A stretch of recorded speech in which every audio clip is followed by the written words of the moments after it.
श्री अवधूत चिंतन गुरुदेव दत्त. अध्यात्मासाठी अत्यंत पवित्र असा अधिक मास आणि त्यात आज गुरुवार. अधिक मासातील गुरुपुष्यामृत योग म्हणजे महापर्वणीच. गुरुपुष्यामृत व अधिक मासामध्ये केलेले गुरुचिंतन अध्यात्मकार्य 1000 पटीने फलदायी ठरते. म्हणूनच आपण या पवित्र काळात संपूर्ण श्री गुरुचरित्र मराठी अध्याय मालिकेला सुरुवात करत आहोत. अधिक मासामध्ये आपण संपूर्ण 53 अध्याय श्री अवधूत चिंतन स्टोरीज या चॅनलवर आपल्या सर्वांच्या श्रवणासाठी आणत आहोत. माहिती आहे की कार्य थोडं कठीण आहे, पण श्री गुरूंच्या कृपाशीर्वादाने व आपल्या सर्वांच्या भक्तीने हे कार्य पूर्णत्वास जाईल असा संपूर्ण विश्वास आहे. श्री गुरुचरित्रास पठन व श्रवण केल्याने त्याचे पुण्य मिळते असे श्री गुरुचरित्र ग्रंथ स्वतः सांगतात. आमचा विश्वास आहे की या श्री गुरुचरित्र ग्रंथाच्या नित्य श्रवणाने नक्कीच ही मालिका पूर्ण होईपर्यंत आपली सर्व विघ्ने दूर होतील. तुम्हीही ही मालिका चुकवू नये यासाठी चॅनलला लाईक, शेअर व सबस्क्राईब जरूर करा आणि आपण व आपले कुटुंबीय हे अत्यंत रसाळ व प्रसादिक ग्रंथाचे चमत्कारिक अनुभव घ्या. चला तर मग आजच्या या प्रथम अध्यायाला सुरुवात करू. प्रथम अध्याय सुरू करण्याआधी या अध्यायामध्ये काय आहे आणि त्याची फलश्रुती काय आहे ते जाणून घेऊया. ज्यांनी हे श्री गुरुचरित्र ग्रंथ लिहिला ते कोण होते, त्यांना ही श्री गुरुचरित्र लिहिण्याची प्रेरणा कशी मिळाली ते आपण पाहणार आहोत. तसेच एका कष्टी दुःखी अशा भक्ताला तीव्र गुरुभेटीची ओढ लागल्यावर त्याच्या आर्त हाक ऐकून श्री गुरु कसे तळमळीने त्याला भेटायला आले आणि त्याचे आयुष्य सार्थकी केले याची ही कथा. या कथेच्या श्रवणाने कल्याण होऊन गुरुकृपा लाभते अशी याची फलश्रुती आहे. तर चला मग सुरू करूया अध्याय क्रमांक 1. मंगलाचरण, शिष्याच्या हृदयातील गुरुभेटीची तळमळ. श्री गणेशाय नमः, श्री सरस्वते नमः, श्री कुलदेवताय नमः, श्री गुरुभ्यो नमः. हे विघ्नहर्त्या, तुला वंदन असो. हे गिरिजापुत्र गजानना, हे लंबोदरा, एकदंता शूर्पकर्णा, तुझा जय जयकार असो. तू दोन्ही कान हलवल्यामुळे उसळणाऱ्या वाऱ्याने विघ्न संकटे दूर पळतील, म्हणून तुला विघ्नांचा नाश करणारा असे म्हणतात. तुझ्या चेहऱ्यावरील प्रभा लालसर तप्त अशा सुवर्ण समान आहे किंवा उगवलेल्या सूर्याप्रमाणे झळते आहे. हाती धारण केलेल्या परशुने तू विघ्नांचे अरण्य छाटून टाकतोस. तुझ्या कमरेने नागाने विळखा घातलेला आहे आणि तुझ्या गळ्यातील जानव्याच्या रूपाने सर्व विलसित आहे. तुझे विशाल नेत्र आणि 4 हात असलेले रूप विलोभनीय आहे. तू या विश्वातील सर्वांचेच विघ्न दूर करून त्यांचा सांभाळही करतोस. तुझे स्मरण करणाऱ्यांना विघ्न संकटाची बाधा होत नाही आणि त्यांच्या सर्व मनोकामना पूर्ण होतात. हे लंबोदरा, तू 14 विद्यांचा स्वामी आहेस आणि म्हणूनच सर्व मंगलकार्यांचा आरंभ करतेवेळी तुला आरंभ वंदन केले जाते. वेद, शास्त्रे, पुराण असे सर्व काही तूच लिहिले आहेस. या कारणाने ब्रह्मदेवासह सर्व देवागणांनी तुझी स्तुती गायली आहे. त्रिपुरासुराचा वध करण्यासाठी यश मिळावे म्हणून ईश्वराने तुझी पूजा केली. दैत्य संहाराकरता सर्वप्रथम तुझी स्तुती केली. हरी, ब्रह्मदेवादी सर्व देव प्रत्येक कार्याचा आरंभ श्री गणेश वंदनेने करतात. तुझ्या कृपाप्रसादाने इष्ट असे सर्व काही प्राप्त होते. हे कृपानिधी गणनाथा, हे ओंकाररूपी विघ्नहर्त्या, हे अभयदायक विनायका, तू माझ्या बुद्धीचे तेज वाढव. तू सर्व गणांचा नायक आहेस, सर्व विघ्नांचा अंत करणारा आहेस. जे जे तुला वंदन करतात त्यांचे इच्छित कार्य केवळ तुझ्यामुळेच साध्य होते. तू सर्व कार्यांचा आधार आहेस. तू कृपेचा सागर आहेस. हे करुणानिधी गौरीपुत्रा, तू माझ्या बुद्धीचे तेज वाढव. हे गजानना, माझ्या मनातील इच्छा तू पूर्ण कर. मला विद्येचे आणि बुद्धीचे दान द्यावे म्हणून मी तुला साष्टांग नमन करीत आहे. मी अज्ञानी, बुद्धिहीन आहे. या कारणाने जो शरणागताला वरदान देतो अशा 14 विद्यांचे निदान रूप लाभलेल्या तुझ्या चरणी मी नतमस्तक झालो आहे. माझ्या अंतकरणातील श्रीगुरूंचे चरित्र कथन करण्याची इच्छा तू पूर्ण कर. हे दात्या, तू माझ्यावर कृपादृष्टी ठेवून हा ग्रंथ पूर्णत्वास ने. जिच्या हाती पुस्तक विना आहे, जी हंसावर आरूढ झालेली आहे, ती वाणीची देवता, अशा ब्रह्मदेवाच्या कन्येस मी वंदन करतो. म्हणूनच हे स्वामिनी, मी तुझ्या चरणी नतमस्तक होऊन वंदन करतो. तू माझ्यावर प्रसन्न हो, माझ्या वाणीमध्ये साकार हो, जेणेकरून मी ग्रंथलेखनामध्ये सुलभतेने प्रवेश करेन. वेद, विद्या आणि शास्त्रे यांचा समग्र अधिकार जिच्या हाती आहे, तिला वंदन केले असता सर्व विश्वाला ज्ञान प्राप्त होते, हे लक्षात असू द्यावे. या श्री गुरुचरित्राचा विस्तार करण्यासाठी मला योग्य ती बुद्धी द्यावी आणि ती नीटसपणे प्रकाशित होण्याकरता सहाय्य करावे, ही तुझ्या चरणी विनंती आहे. हे जगन्माते, तू सकल विश्वाची वाग्देवता आहेस, वाणीची देवता आहेस. तूच वेदशास्त्रे लिहून त्यास दृढ करतेस, स्थिर करतेस. तुझा सतत सर्वत्र जय जयकार असो. हे माते, तुझ्या वाणीतून वेद व पुराणे उत्पन्न झाली. तुझा महिमा थोरवी वर्णन करण्यास 6 दर्शने असमर्थ आहेत. तू साक्षात या श्री नरसिंह सरस्वती या नावामध्ये स्थिर आहेस, वसलेली आहेस. तसेच माझ्या नावामध्येही सर्वप्रथम तुझाच उल्लेख येतो. या कारणाने तू माझ्यावर लोभ धरावा. कळसूत्री बाहुल्यांना स्वतःचा विचार व बुद्धी नसते. ज्यांच्या हाती त्यांचे दोर आहेत, त्यांच्या इच्छेनुसार त्या बाहुल्यांचे वर्तन असते. त्याचप्रमाणे हे कृपानिधी वाग्देवते, माझी जीभ तुझ्या इच्छेनुसार वळावी, ही माझी विनंती आहे. म्हणून मी तुझ्या चरणांना वंदन करतो. हे स्वामींनी, तू माझ्यावर प्रसन्न हो, मला विद्येचे दान दे आणि ग्रंथलेखनात माझा प्रवेश होईल अशी कृपा कर. आता अनुक्रमे ब्रह्मा, विष्णू आणि महेश या त्रयमूर्तीस वंदन करून त्यांच्याकडे विद्येचे दान मागतो. ज्याच्या 4 मुखातून वेद उत्पन्न झाले, अशा त्या सृष्टीच्या उत्पत्तीकर्त्या ब्रह्मदेवाचरणी वंदन करतो. आता लक्ष्मीदेवीसह श्रीसागरामध्ये वास्तव्य करणाऱ्या विश्वनायकाला, ऋषिकेशी विष्णुदेवाला मी वंदन करतो. सर्व नरांमध्ये श्रेष्ठ असा नरहरी, ज्याच्या 4 हातांमध्ये शंख, चक्र, गदा व पद्म आहे, ज्याच्या नाभीतून कमळ उगवले आहे, असा हा विष्णू. कमरेला पितांबर, गळ्यात वैजयंतीमाला धारण केलेला कृपानर व विष्णू शरणागतास अभय देतो आणि इच्छित फल प्राप्त करून देतो. आता ज्याने मस्तकावर गंगा नदी धारण केली आणि जगन्माता पार्वती ज्याची पत्नी आहे, ज्याला 5 मुखे व 10 हात आहेत, अशा त्या शंकराचरणी नमस्कार असो. जो सृष्टीचा संहार करतो, त्या स्मशानवासी म्हटले जाते, अशा 5 मुखे असणाऱ्या शंकराचरणी नमस्कार असो. ज्याने वाघाचे कातडे प्रदान केले आहे, त्याच्या सर्वांगाला सर्पांनी विळखे घातलेले आहेत, अशा त्या उमापती शंकराचरणी नमस्कार असो.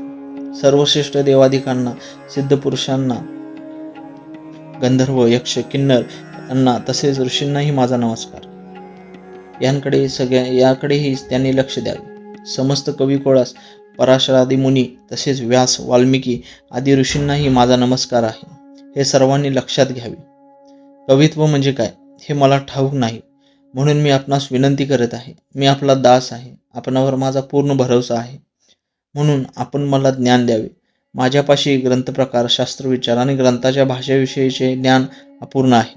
या कारणाने मी आपणाला विनंती करीत आहे, तुम्ही माझ्यावर कृपा करावी, माझ्या वचनास सहाय्यभूत व्हावे, शब्दार्थविषयीचे ज्ञान द्यावे आणि माझ्या कविकुळाचा सांभाळ करावा. अशा रीतीने सर्वांना वंदन करून माझ्या आई वडिलांकडील सर्व पूर्वजांचे स्मरण करतो. तसेच त्या महात्म्यांच्या पुण्याईला देखील वंदन करतो. आपस्तंभ शाखेचे, कौंडिन्य गोत्राचे साखरे या आडनावाचे सायदेव हे आमचे मूळ पुरुष. त्यांच्यानंतर नागनाथ, त्यांचा पुत्र देवराव आणि नित्य सद्गुरुचरणांचे ध्यान करणारा त्यांचा पुत्र अर्थात माझे वडील गंगाधर, असा हा क्रम आहे. त्यांच्या चरणांचे ध्यान करीत मी माझ्या मातेच्या पूर्वजांचेही स्मरण करतो. जे अश्वलायन शाखेचे नामधारक आहेत, ते काश्यप गोत्राचे असून त्यांचे आडनाव चोंडेश्वरी होते. त्यांचा क्रोध जन्नूराजा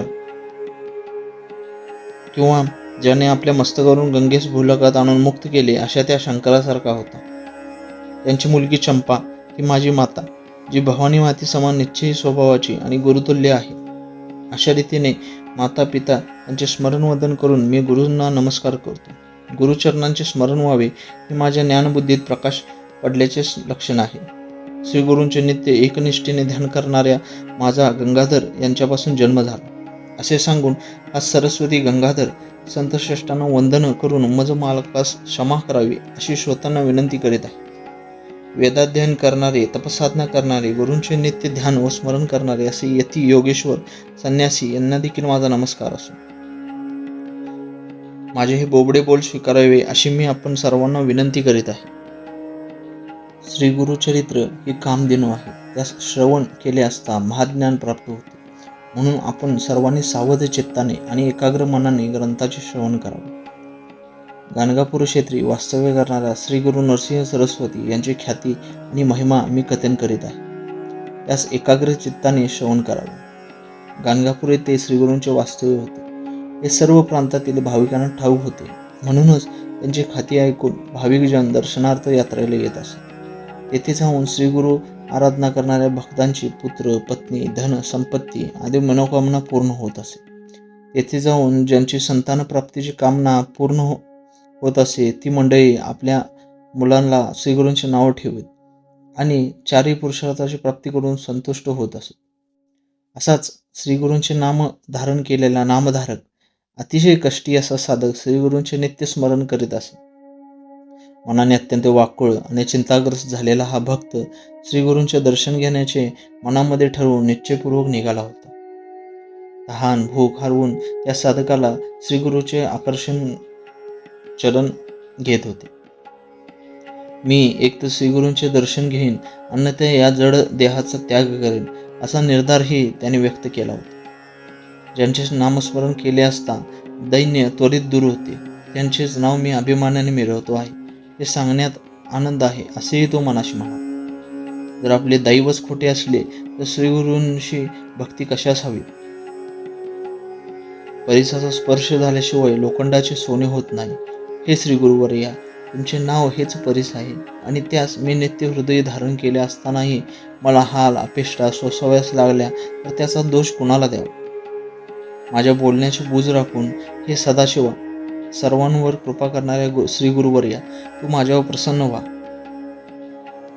अशा रीतीने अंतकरणापासून व्याकुळ झालेल्या दुःखी कष्टी असा तो भक्त श्रीगुरूंना वरकरणी दोष देत मात्र तरीही त्यांचे आर्जवे आणि स्तुती करीत म्हणाला.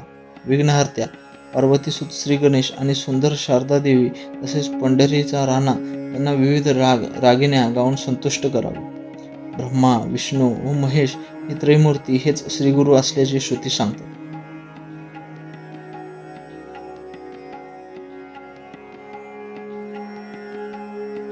कलियुगातही दृष्टांत रूपाने हेच सांगितले आहे. कलियुगामध्ये श्री नरसिंह सरस्वती हे भक्तांचे सारथ्य करणारे आणि कृपासागर म्हणून ओळखले जातात. भक्तांसाठी कृपासागर असे हे श्री गुरुनाथ प्रत्यक्ष त्रैमूर्ती आहेत असा वेदांनी गौरव केला आहे. तुम्ही तिन्ही देवांचे गुण धारण करून दयाळूपणे तुमच्या सर्व भक्तांचे रक्षण करता. हे दयानिधी श्रीपती, मला भाव आणि भक्ती म्हणजे नेमके काय हे उमगत नाही, म्हणून मी विनंती करत आहे. माझे मन स्थिर नाही, तेव्हा हे सद्गुरू कृपासागरा माझ्यावर प्रसन्न व्हा. हे नरहरी अनंता माझ्यावर कृपा करा. आई आपल्या बाळाकडे दुर्लक्ष कसे बरे करेल. हे श्रीगुरु, तूच माझी माता, पिता, बंधू, मित्र आणि तूच परंपरेने चालत आलेले कुलदैवत आहेस. मी निर्धारपूर्वक नरहरी सरस्वतीची वंशपरंपरेनुसार भक्ती करीत आलो आहे. हे नरहरी सरस्वती, मी आत्यंतिक दारिद्र्यामुळे निरंतर क्लेश भोगत आहे. माझे चित्त सदैव दुःखी कष्टी व्हावे हे तुला रुचते का. हे खरे असेल तर तुला कृपासागर कसे म्हणावे. तू भक्तांसाठी कृपासागर, दयानिधी, समर्थ, कृपाळू असा अनंतरूपी त्रयमूर्ती आहेस. तू विश्वाचे पालन पोषण करतोस. तू सर्व देवांकरता दाता आहेस. जर तूच सर्व देवांचा दाता आहेस मग मी तुझ्याशिवाय अन्य कुणाकडे काय मागू. जर तू सर्वज्ञ आहेस, विश्वाचे पोषण करतोस तर तुझ्यापेक्षा श्रेष्ठ दाता अन्य कोण बरे असावं. आणि तू सर्वज्ञ आहेस अशी स्तुती पुराणामधून गायली जाते तर मला त्याची प्रचिती का बरे येत नाही. सर्वज्ञ म्हणजे तो प्रत्येकाविषयी सर्व काही जाणतो अशी प्रशंसा केली जाते. या पृथ्वीवर कोण कसा आहे याविषयी सर्व काही जाणतो त्यास सर्वज्ञ म्हटले जाते. तान्ह्या बाळाला आई बाप ओळखणे शक्य नसते तरी देखील त्याचे जन्मदाते त्याच्यावर प्रेम करतातच ना. जर मी तुम्हास काही दिले नाही तर तुम्हीही मला काही देणार नाही असे तुमच्या मनात जर असेल तर तसे सांगावे. बळीने समग्र पृथ्वी आपणास दान स्वरूपात दिली, तुम्ही मात्र त्यास पाताळ लोकी ढकलले. आपण बिभीषणाला सोन्याची लंका दिली, परंतु त्याने पूर्वी कुणाला लंका दिली होती. तुम्ही ध्रुवाला आडयपद दिले, परंतु त्याने तुम्हाला दिले. तुम्ही पृथ्वी निक्षत्रिय करून ब्राह्मणांना दान स्वरूपात दिली, मात्र त्यापैकी कुणा ब्राह्मणाने तुम्हाला काही दिले आहे का? तू सर्व सृष्टीचे पालन पोषण करणारा आहेस, तेव्हा तुला मी यथाकिचित जीव काय देऊ शकतो? तुम्ही ऐश्वर्यवंत नाही असे कसे म्हणावे? कारण श्री महालक्ष्मी तुमच्या घरी साक्षात नांदते. हे ऋषिकेशा, याहून अधिक तुला आमच्याकडून कसली अपेक्षा आहे आणि त्यास आम्ही पूर्ण कसे करावे? आईच्या मांडीवर पहुडलेले बालक तिच्याकडे दुधाच्या आशेने तोंड पसरते. त्यावेळी ती माऊली आपल्या बाळाकडे कसली अपेक्षा का करते?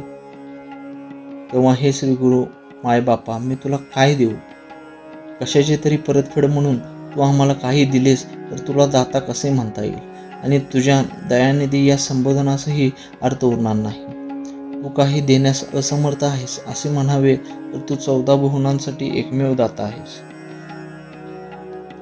मी तुझी सेवा करण्यात कमी पडलो असे तुझे माझ्याविषयीचे मत नाही ना? सेवा घेऊन त्याचा मोबदला देणे हे तर माणसाचे गुणविशेष आहे, त्याला दातृत्व म्हणता येणार नाही. प्रत्यक्ष जमिनीवर तळी, विहिरी, आड सर्वत्र असतात, मात्र पाऊस केवळ आकाशातील ढगातूनच पडतो. त्या ढगांची कुणी सेवा न करताही तो त्याच्या स्वभावानुसार सर्वांना समान पद्धतीने पाणी देतो. सेवेची अपेक्षा केली असता दातृत्वास बाधा येते. मग तुझे दयानिधी हे नाव सार्थक कसे ठरावे? मी तुझा सेवेकरी आहे. माझ्या वंशातील पूर्वजही तुझे सेवेकरी होते, हे तुला ठाऊक आहेच. माझ्या पूर्वजांनी तुझी विविध प्रकारे सेवा केलेली आहे, तुझ्या चरणांचा आश्रय केलेला आहे. पित्याने केलेल्या सेवेच्या स्मरण रूपाने त्याच्या मुलांचे पालनपोषण मालकाकडून केले जाते, तसेच तूही आमचे पालन करावेस. माझ्या पूर्वजांच्या भक्तिरूपी धनसंचिताचे स्मरण करून मला ऋण द्यावेस ही विनंती आहे. हे कृपासागरा, तुला माझी दया येत नाही का रे? जे आमचेच आहे तेच आम्ही मागत असता तू आम्हास ते का देऊ नये? हे नरहरी, तू जर का माझे देणे मला देणार नसशील तर मला त्यास वसूल करावे लागेल. हे श्री गुरुनाथा, मी तुमचा दास आहे, तुम्हास निरंतर शरण आहे. मग माझ्याविषयी हा कठोरपणा का? जो तुमच्याशी बरोबरी करण्याचा प्रयत्न करेल त्याच्याशी कठोरपणे वागा. हे श्रीहरी, तू दैत्यांविषयी कठोरता दाखव, मात्र प्रल्हादाविषयी आणि तुझ्या सेवकांविषयी दाखवू नकोस. सेवकांविषयी आणि बालकांविषयी कठोरता बाळगणे योग्य नाही.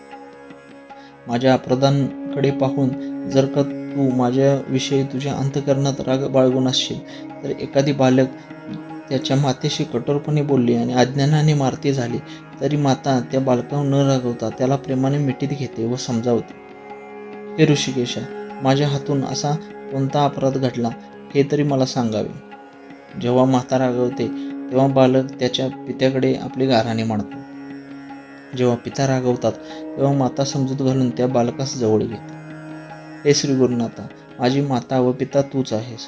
जर तूच रागवलास तर मी कुणास सांगावे? तेव्हा तू मला क्षमा कर. सर्व जगताचा तूच स्वामी आहेस हे मला ठाऊक आहे. तेव्हा तुझा हा दास कसाही असला तरी तू त्याचा सांभाळ कर. तू अनंताचे रक्षण करतोस आणि मी तुझा बालक आहे, तेव्हा तू माझे पालन पोषण कर. पुराणांमध्ये तुझा गौरव, कृपाळू असा उल्लेख केला असला तरी तू माझे बोलणे ऐकून देखील घेत नाहीस. हे श्री गुरुराया, माझे कळकळीचे बोल ऐकूनही न घेण्या इतपत तू व्यग्र झाला आहेस का? माझा हा कळवळा ऐकून दगडालाही पाझर फुटेल, मात्र तुझे त्याकडे लक्ष देखील नाही. तुला सर्वजण करुणाकर म्हणून ओळखतात, मात्र तुला माझ्याविषयी करुणा वाटत नाही. नामधारकाने इतक्या विनवण्या केल्यानंतर अर्जाव करता श्री गुरु लगबगीने त्याच्यापाशी आले. गायीने वासरा करता ज्या आतुरतेने यावे तसे श्री गुरु स्वतः नामधारकापाशी आले. श्री गुरूंच्या दोन्ही चरण कमलांवर मस्तक ठेवून नामधारकाने त्यांचं वंदन केले आणि आपले केस मोकळे सोडून त्याने त्यायोगे श्री गुरु चरणांवरील धुळे झाडले आणि आनंदाश्रूंच्या सहाय्याने श्री गुरूंचे चरण धुतले. नामधारकांनी श्री गुरूंना आपल्या हृदयमध्ये विराजमान केले आणि त्यांचे षोडोपचारे पूजन केले. नामधारकाच्या हृदयात श्री गुरु स्थिर झाले, त्यामुळे तो अतिशय आनंदित झाला. श्री गुरुनाथ भक्तांच्या हृदयात सामावल्याचे हे पाहून सरस्वती अतिशय आनंदित झालेला आहे.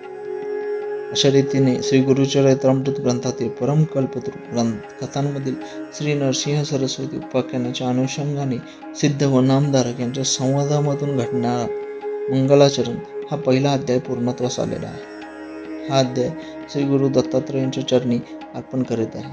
श्री गुरुदेव दत्त. तर ही होती श्री गुरुचरित्र ग्रंथातील अध्याय क्रमांक 1 ची कथा. पुढील कथेसाठी श्री अवधूत चिंतन स्टोरीज या चॅनलला लाईक, शेअर व सबस्क्राईब जरूर करा. दिगंबरा दिगंबरा श्रीपाद वल्लभ दिगंबरा.